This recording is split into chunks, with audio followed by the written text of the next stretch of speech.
Rejoice is a That's verb, right. so that means it's a choice to rejoice. A choice to and rejoice, that word, which is a rhyme. yeah, and that A word, choice to rejoice. I love it. That word rejoice is in the New Testament 74 times. So Wow. obviously it's important to God. Yeah. And rejoice can have lots of different meanings. It can have the meaning of joy, exceeding joy. It was a greeting. Like, can you imagine how good the world would be if we greeted each other, rejoice or Right. have joy? Means to thrive or be well, hold a festival with God.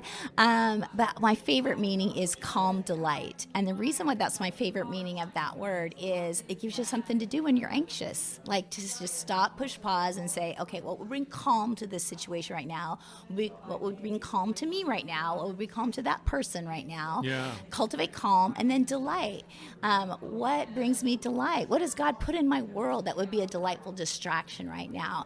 Do I need to put on some praise music? Do I need to go for a prayer walk? Do I need to do some coloring pages? Do I need to call my hubby on the phone?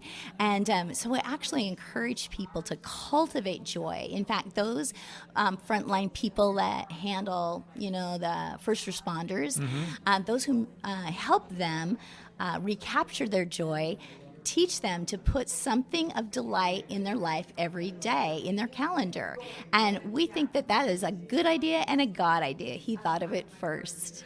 So basically, joy is not something, even though it's promised to us by the Lord, it's not something that just happens. Right. We have to cultivate it. We have to cultivate Cooperate it. with Not it. necessarily work at it or work Right. for it, but to give the opportunity for the joy to be expressed. Again, those, what did you call it, delightful distractions? Yeah, right, What was delightful distractions. And, all of us, if we just sit down and we pray, God, what have you given in my life that I love and value and appreciate? With that, it's that attitude of gratitude. Other places in Philippians encourage us not to grumble and complain. And so if we have that attitude of gratitude, then we can ponder what gives us delight. Whether it's like I do a sunset psalm, where I read a psalm as my phone videotapes the beautiful sunset on the ocean. Nice. And that is delight to me. Yeah. And being out taking a prayer walk or biking or physically active stuff brings me delight, even the wind in my hair. So if you think long enough, there are things that you can just be grateful for. They're simple, that don't even cost anything, that can bring delight into your life. So as you look at the structure of discovering joy in Philippians, this Bible study, the discovering hope in the Psalms as well, comment, if you would, on the structure Like of how- these how Bible it's studies. put Yeah, how it's together. put together. How can people kind of engage with it? We love it because we have written a leader's guide. So churches are buying them 200 and 300 at a time so they can run small groups. And so it's great for a group study.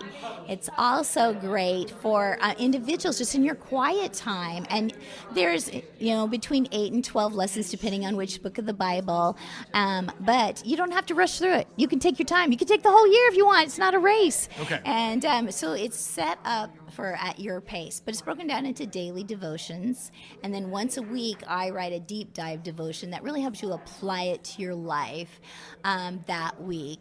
And then Jean has these little sidebars. So if you've been a Christian for a while, sometimes you're like, yeah, read that. Nothing's new to you. Oh, this girl, she has diamonds in these Bible studies. It's like, oh, I never knew that about the Bible. Or, oh, I never saw that in the Psalms. I never saw that in Philippians.